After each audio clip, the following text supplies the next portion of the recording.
You're watching Let the Quran Speak, and now we answer questions we've received from you, our viewers. If you have a question, visit our website, QuranSpeaks.com. Dr. Shabir, the question is, I am a student of computer science and engineering in a reputed university in Bangladesh. I want to know, is it permissible to work at Google, Microsoft, and other big tech companies? Yeah, Sophia, I often, in trying to answer questions, I look on the web for answers given by other scholars already, because that not only helps me to research the answer to the question, but it also helps me to make sense of the question sometimes, to know, like, where's this question coming from? What's the context? Yeah. So it seems that a lot of people are concerned if they're working for Google, for example, and they have to pinpoint where a wine shop is located. Now, does that, create a crisis of conscience for the Muslim? Like, I'm pointing out where to find the wine shop. And to drink wine, obviously, is impermissible in the Islamic faith. So what are the scholars saying about something like this? So generally, what I find is that the scholars are saying that when something is used for both good and bad, then we have to weigh the pros and cons here. So can we step back and say, no, we should not have something like Google Maps, for example, that will direct people to both good and bad places. So they take this to be like a fact of life. You have to accept this as a fact of life. It's there for mainly good purposes, but people can use it to find bad things if they want to. So too with all of the search engines. People could be looking for good, Islamic prayers, or somebody could be searching for pornography. So what do you do then? Do we say no, that the Muslims cannot be involved in developing a search engine?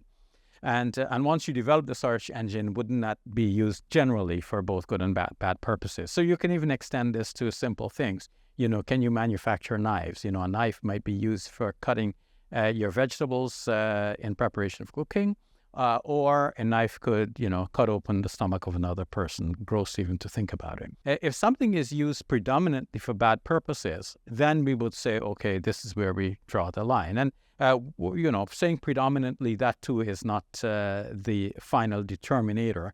One has to just use one's good judgment, and between the person and God, we keep asking ourselves, in what I'm involved with, is that something, for the benefit of people in general, or is it harming people spiritually and physically and by other ways?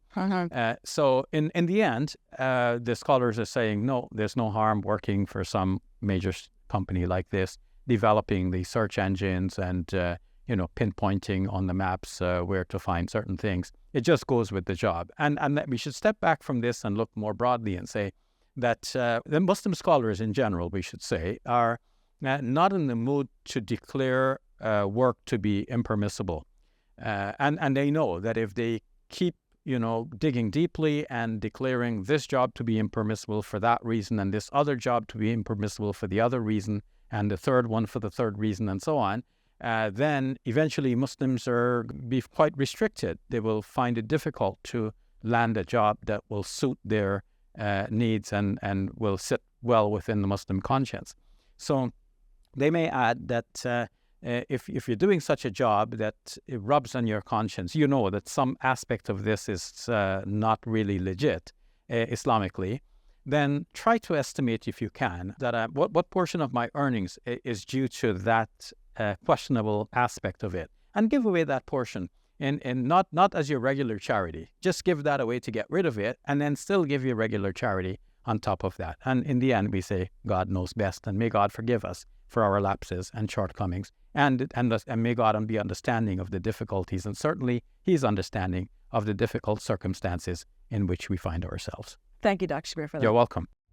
Assalamu alaikum. We have some exciting news to share with you. As you know, Let the Quran Speak has been on TV screens and social media for 22 years. We've been reaching people all around the world, spreading positivity and good, and helping people experience the beauty of Islam and the accomplishments of Muslims. We've been shooting in this very space for the past 2 decades. And now, with the help of Allah, we're about to get the keys to Muslim Media Hub. If you like what we're doing, you're going to love Muslim Media Hub even more. Because it's the next step up. Think new TV shows, podcasts, social media content, and film. It will have new talent, more youth, and a lot more space and resources to do what we love. Spread the message of Allah. Our Muslim Media Hub costs $2.4 million. We must close on this building on October 16, and for that, we need to raise $300,000. How will we raise $300,000?